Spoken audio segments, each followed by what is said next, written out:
First, the headlines: President Bola Tinubu congratulates Dangote on conferment of Senegal's highest order. Minister of Federal Capital Territory Nyesom Wike approves 30.9 billion naira for rehabilitation of 40 schools. Plus, building collapse kills 7 people in Senegal capital. Hello and welcome to News Live here on Viewer Television, and my name is NEWSLIVE. President Bola Tinubu has congratulated the President and Chief Executive Officer of the Dangote Group, Aliko Dangote, on his conferment with the Republic of Senegal's highest national order, the National Order of the Lion. In a statement issued by his Special Advisor on Media and Publicity, Ajuri Ngelela, President Tinubu lauded Dangote for his industry and impact within and beyond Nigeria, creating opportunities and meeting needs. The statement said, President Bola Tinubu congratulates Alhaji Aliko Dangote, President and Chief Executive Officer of Dangote Group, on the award of the National Order of the Lion by President Macky Sall of Senegal. The award is the highest order of Senegal and will be bestowed on the foremost businessman on February 2nd, 2024. Now, President Tinubu applauds the industrialist for his enterprise and ingenuity, creating jobs and opportunities for many in Nigeria and across West Africa, as well as contributing to their economies, which the award further affirms. The President commends Mr. Dangote and wishes him the very best in his endeavors. Nyesom Wike, the Minister of the Federal Capital Territory, has granted approval for the allocation of 30.9 billion naira to facilitate the rehabilitation of 40 schools in the nation's capital, Abuja. Mandate Secretary, Education Secretariat, FCT Administration, Danlami Hayo disclosed this in Abuja. Hayo given a breakdown of the funds said 13.3 billion naira has been approved for the renovation and rehabilitation of 40 schools, which will be completed in 100 days. He added that 13.1 billion was also provided for an accelerated whole school rehabilitation approach beginning with 18 schools. He said 4 schools will also be renovated in the second batch of the whole school rehabilitation approach at 4.5 billion naira. He listed the schools as Government Science Technical College, Kwali, Government Science Technical College, Maitama, Government Secondary School, Kuje, and Government Secondary School, Wuse 2. He said the projects are expected to be completed before May 2024. Bandits have abducted a director of the Federal Housing Authority, Federal Capital Territory, Ando Va, near a military base at Pambara in Bwari Area Council of Abuja. Now, Va was abducted from his home, which is about 200 meters from the military base at 12:30 a.m. by gun-bearing criminals. The abduction occurred about the same time the criminals who abducted 7 residents of Kuduru, also in Bwari Area Council of Abuja, placed 290 million naira ransom to release the hostages. Neighbors confirmed that the kidnappers of VAR escaped through the bushes with their victim. A community leader of Kuduru, who did not want to be named, said the bandits had threatened to kill the captives if the 290 million naira ransom were not paid on time. The victims, who included a pregnant woman, 3 children, and 4 adults, were abducted in Kuduru Extension on December 28, 2023. The community leader added that abductors also demanded food items, including drugs, bed sheets, and cardigans. The House of Representatives says it will commence work assiduously on various provisions of the 1999 Constitution's required review and amendments. Chairman of the committee and Deputy Speaker of the House, Benjamin Kalu, stated this during a pre-inauguration meeting at the National Assembly, Abuja. Since 2010, the National Assembly has successfully amended and made landmark changes to the Constitution since it was handed over to Nigeria in 1999 by the military regime of the General Abdulsalam Abubakar. Since then, some of the significant amendments successfully made by various efforts included judicial reforms, electoral reforms, age reduction allowing young persons to be appointed into Independent National Electoral Commission (INEC) as chairman, and resident electoral commissioners, and also allowing a lower age to contest into certain elective positions. So far, 40 bills are at various stages of consideration, which relates to the alteration of the Constitution. And part of the challenges with the alteration includes insecurity and economic difficulties. It is expected that the amendment process also involves the need to ensure the mass participation of the people, transparency, and credibility to be done in the interest of the public. Fully aware of the concerns of Nigerians on the need to finalize and conclude discussions around Nigeria's constitution, I would like to state, however, that the nature of Nigeria's constitution and the history around how it was made and handed over to a new civilian government in 1999 makes it imperative for us to continually revisit the several provisions of the Constitution and work towards accomplishing consensus on outstanding constitutional debates. The Constitution Review Committee is preparing for its inauguration on February 26, 2024. It is hopeful that the alteration expected to be made this time around will meet the yearnings and aspirations of Nigerians. The Constitution Amendments Committee is expected to conclude its work before December 2025. We are well aware of our present challenging circumstances as a nation. The twin challenge of insecurity and economic difficulties could tamper with the confidence of our citizens. It is therefore our constitutional responsibility to respond to the 40 bills so far proposed and also attend to the duty of government to ensure the security and welfare of the citizens as provided by the Constitution.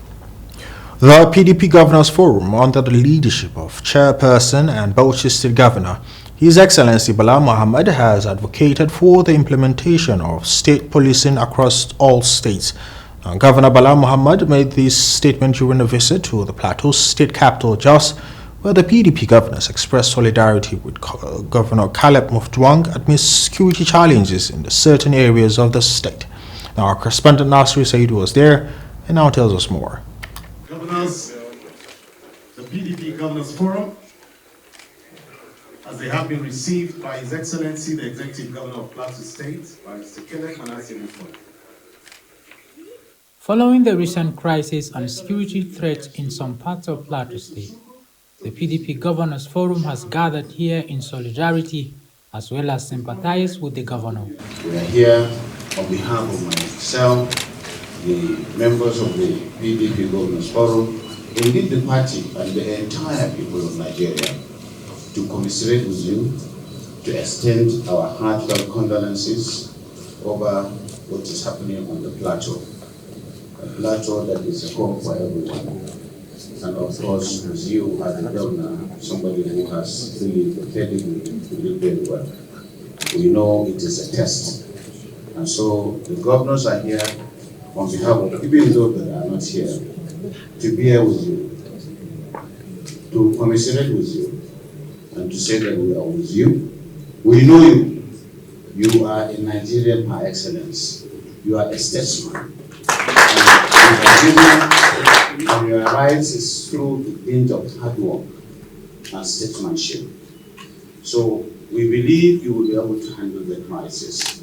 On behalf of the government and the good people of Plateau State and the PDP family of the Plateau, very sincerely, profoundly welcome you to Plateau State. We are deeply, deeply grateful for this visit. We sincerely appreciate it. This is epoch-making in itself, given the times in which we are. And to show this kind of solidarity, camaraderie, we need unity across the divides of faith, across the divides of ethnicity. If we don't achieve it, it's going to be difficult for the country to be secure. So I've always advocated that we must do our best to ensure that we rebuild trust amongst our peoples, because it is the breakdown of trust that has allowed a lot of these criminals to find hiding places amongst us. Governor Bala Mohammed used the medium to call for the establishment of state policing to tackle the growing insecurities across the states. We are not just indicting unreasonably the Nigerian police or the security agencies. They are doing their best, but certainly the ratio between citizen to policing is very low. And the states know the peculiarities of their states and local governments and their towns and villages, and even the crisis, the community crisis and others.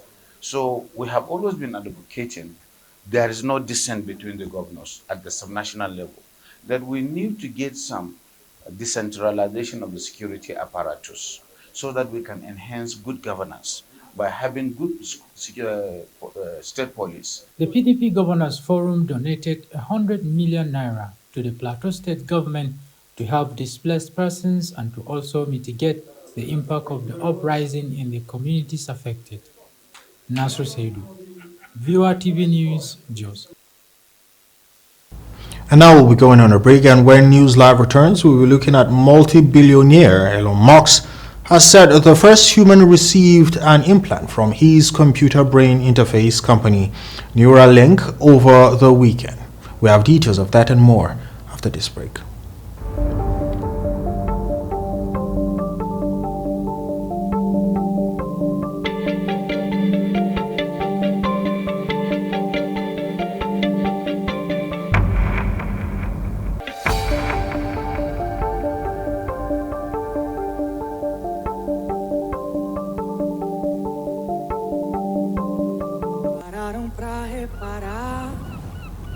Estão ouvindo esse som, pulsando seco no ar, merece nossa atenção. Preparem bem os sensores para poder captar. Parem usinas motores.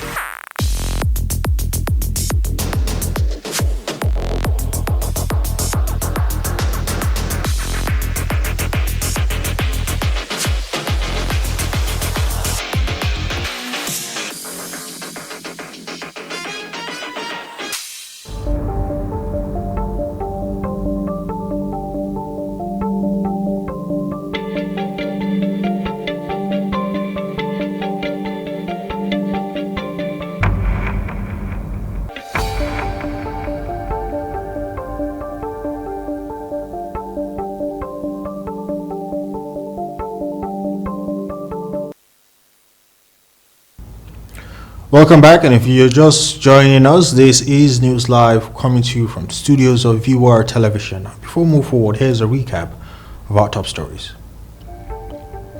President Bola Tinubu congratulated Dangote on conferment of Senegal's highest order.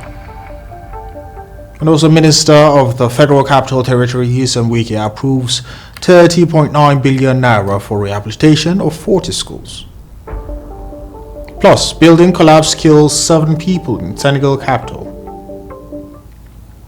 Switching gears, now Nigeria's Minister of Aviation and Aerospace Development, Mr. Festus Keyamo, has revealed that the Economic and Financial Crimes Commission has commenced investigation into the controversial Nigeria Air project.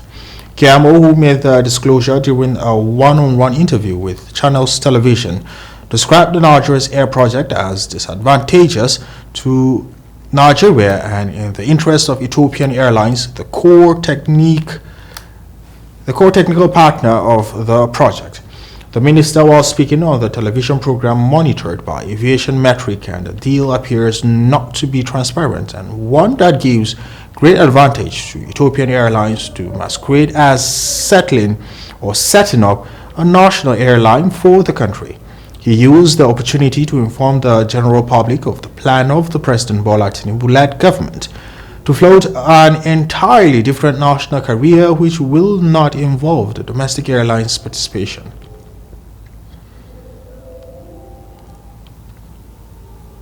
A warrant for the arrest of Edison Ehi, the chief of staff to Semilaye Fubara, the Rivers State governor, has been issued by the Federal High Court in Abuja. Now, this warrant is in connection to his alleged involvement in the arson of the State House of Assembly.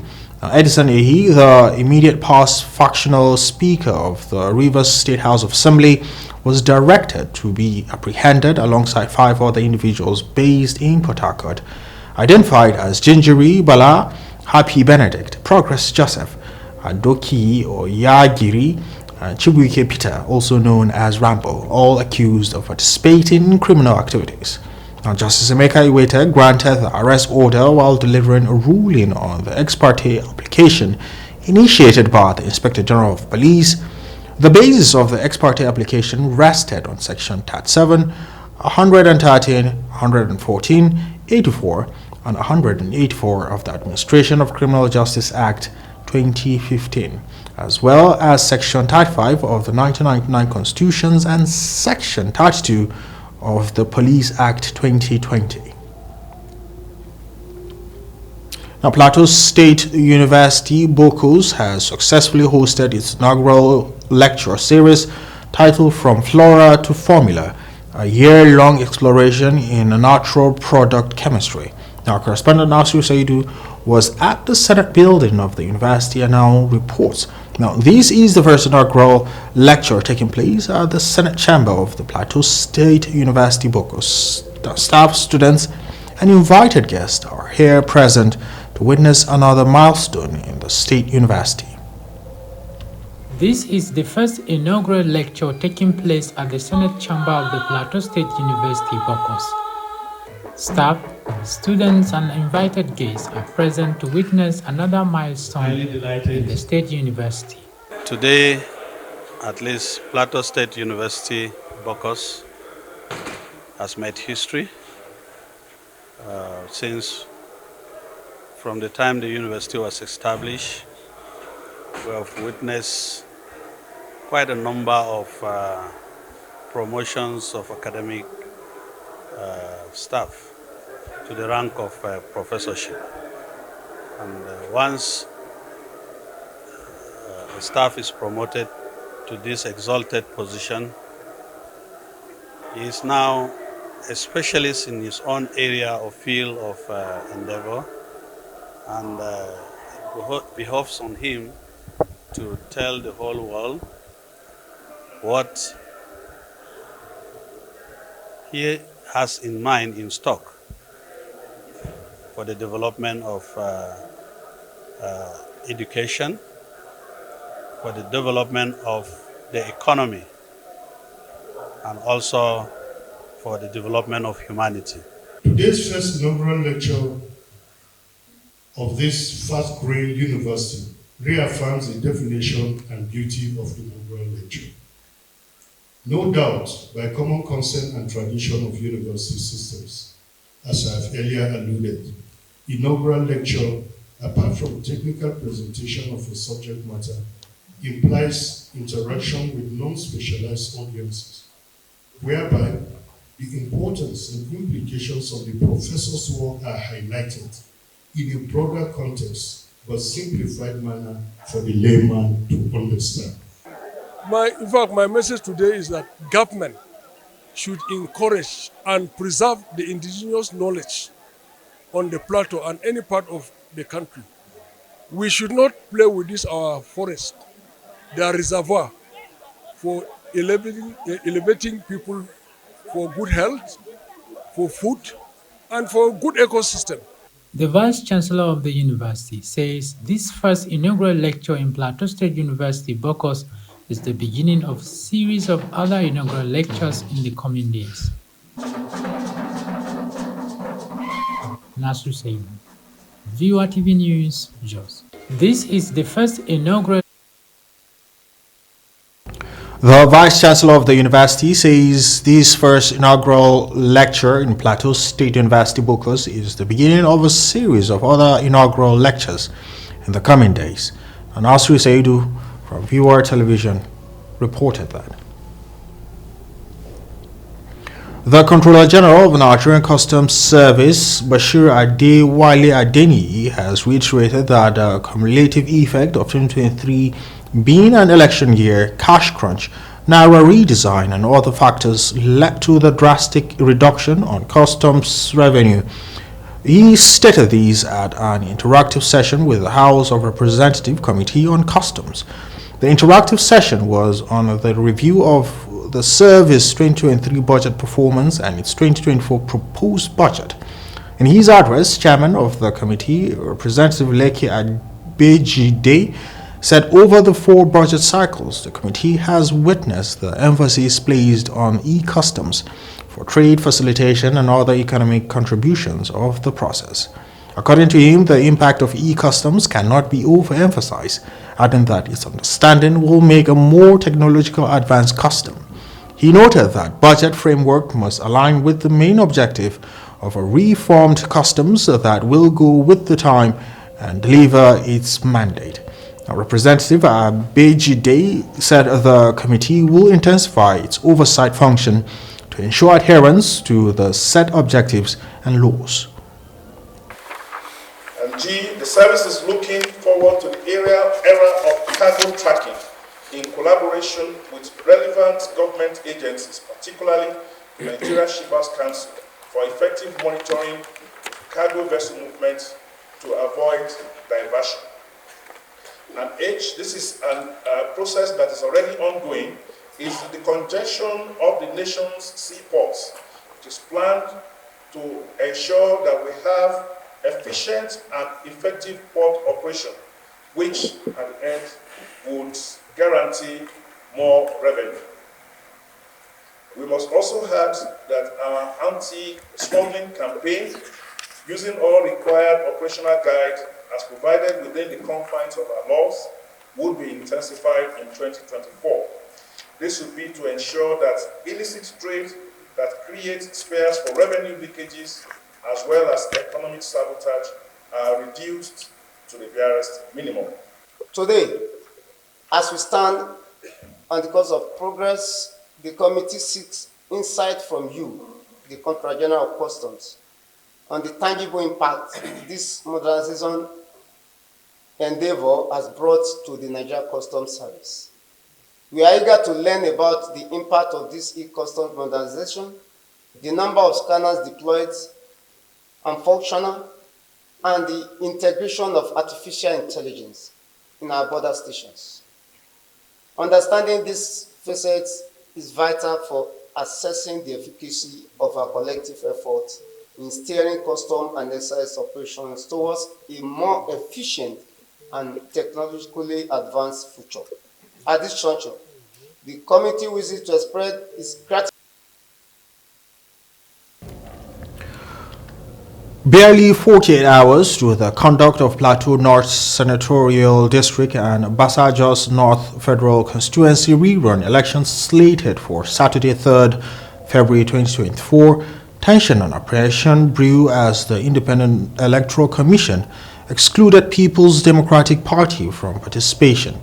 The INEC Commissioner in charge of North Central, Muhammad Haruna, made this known to newsmen after receiving the sensitive material from the elections from the Central Bank of Nigeria, CBN Zonal Branch Jos.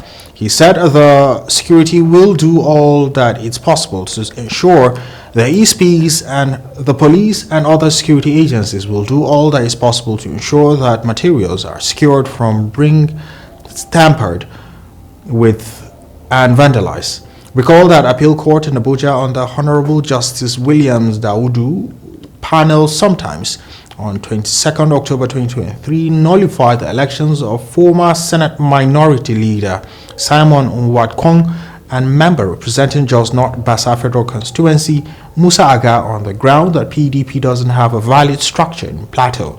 The appellant court also directed INEC to conduct rerun elections within 90 days, and all political parties should participate. However, the Inter-Party Advisory Council, Plateau State, have vowed that no political party will participate in the rerun election scheduled for 3rd February 2023, except all parties were included on the ballot.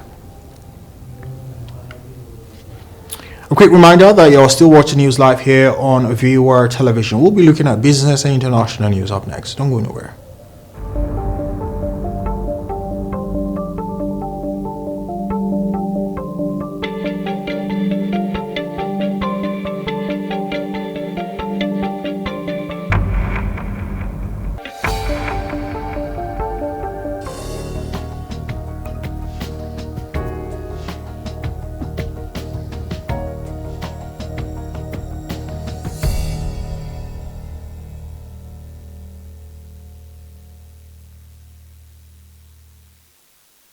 And on business, the shutdown of operations in Abuja by Beirut to change operators has been announced due to the unavailability of dollars, according to the association's chairman, Abdullahi Dauran.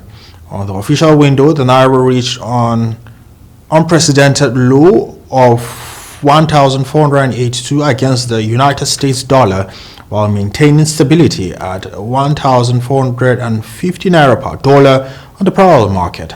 Dauran attributed the closure for factors such as online business transactions and cryptocurrency. The cessation of business activities is set up to take effect from Thursday, February 1st, 2024. Now, this development coincides with recent efforts by the Central Bank of Nigeria to bring stability to the nation's volatile exchange rate. The Apex Bank has mandated deposit money banks to sell their excess dollar stock by February 1st, 2024. The federal government has clarified that the Port Harcourt Refining Company is currently undergoing a test run and assured that refined petroleum products from the facility will be introduced to the market shortly. This information was revealed during a briefing in Abuja, addressing concerns from oil marketers who feared that the recent depreciation of the Naira against the United States dollar could result in an increase in the pump prices of refined petroleum products.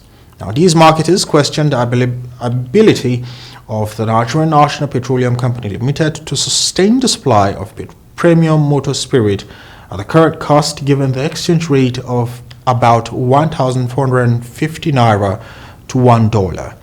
In a separate event in Abuja, the Minister of State for Petroleum Resources, Henneken Lokubiri, emphasized that the Port Harcourt refinery is still in the testing phase.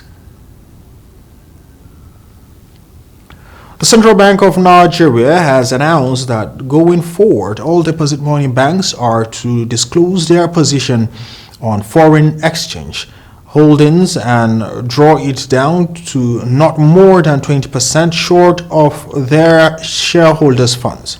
In a memo addressed to all banks, the Central Bank of Nigeria said the latest move was informed by the need to curb the growth in foreign currency exposures of banks through their net open position.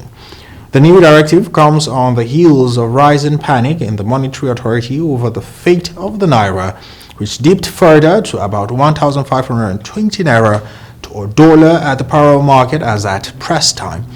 It is the latest of the series of policy options the regulator has taken in the past year to stop the free fall of the domestic currency.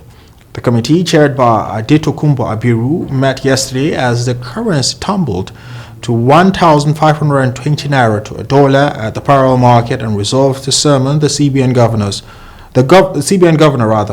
on the way out.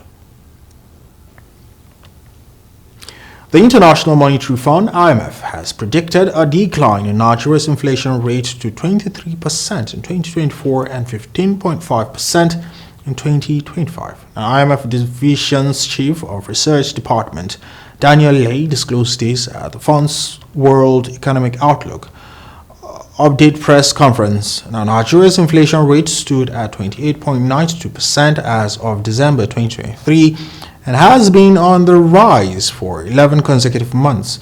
And reacting to the foreign exchange reforms introduced by the Central Bank of Nigeria to curb inflation and the free fall of Naira, Lay said the monetary tightening stance of the Apex Bank will help reduce inflation rate. Now, Lay said one of the drivers of inflation is the weak Naira following reforms by the financial regulator. According to Lay, while the monetary tightening to conquer inflation is ongoing, Nigeria should prioritize revenue mobilization and widen its tax base to provide social support. On top of conquering inflation through monetary tightening, there is also a need to provide social support through the budget. I will be looking at international news up next.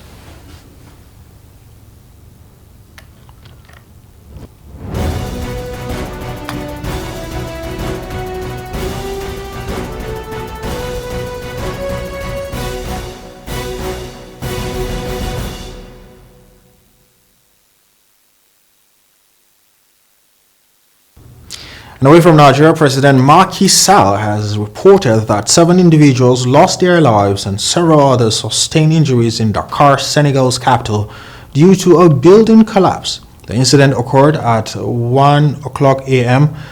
in a residential building undergoing construction work, as revealed by Marshal Indian, the commander of the Fire and Rescue Unit of the Fire Department. Dakar amidst rapid demographic and economic growth, has witnessed a surge in construction, often lacking proper regulations and official permits in recent years.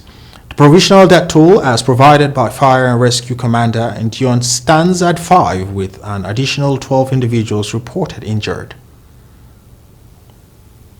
Now, multi-billionaire Elon Musk has said the first human received an implant from his computer brain interface company Neuralink over the weekend. In a post on X, the platform formerly known as Twitter, Musk said that the patient received the implant the day prior and was recovering well. He added that initial results show promising neuron spike detection. The billionaire who co-founded Neuralink did not provide additional details about the patient. When Neuralink announced in September that it will begin recruiting people, the company said it was searching for individuals with quadriplegia due to cervical spinal cord injury or amyotrophic lateral sclerosis, commonly known as ALS or Lou Gehrig disease. Now, Neuralink is one of the many groups working on linking the nervous system to computers. Efforts aim at helping treat brain disorder, overcoming brain injuries, and other applications.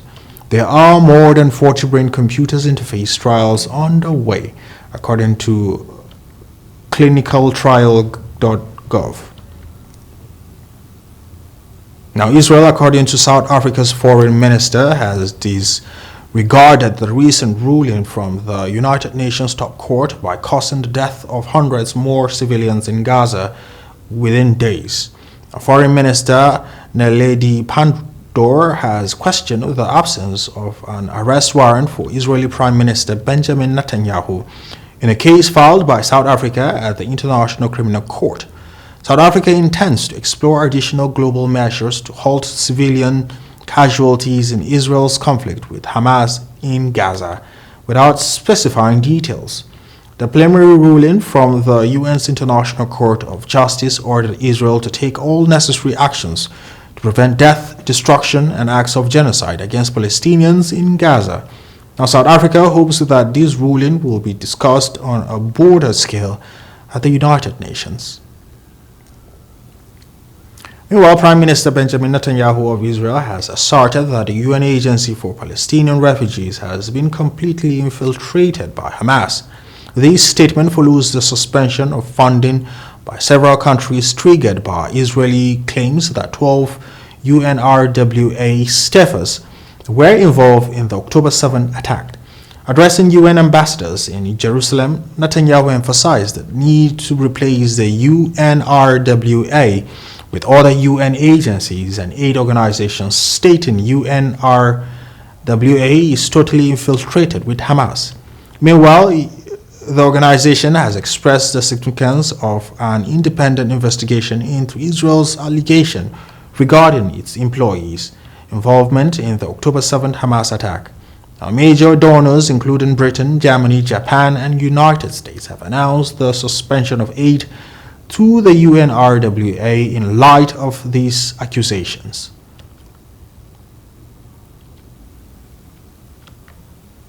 And that is all on NEWSLIVE. But before we go, let's take a look at our top stories for the evening. President Bola Tinubu congratulates Dangote on conferment of Senegal's highest order. And also, Minister of Federal Capital Territory Nyesom Wike approves 30.9 billion naira for rehabilitation of 40 schools. Plus, building collapse kills 7 people in Senegal's capital. Well, thank you for your time and, of course, your company. Please stay tuned and enjoy the rest of our programs, and have a lovely new month.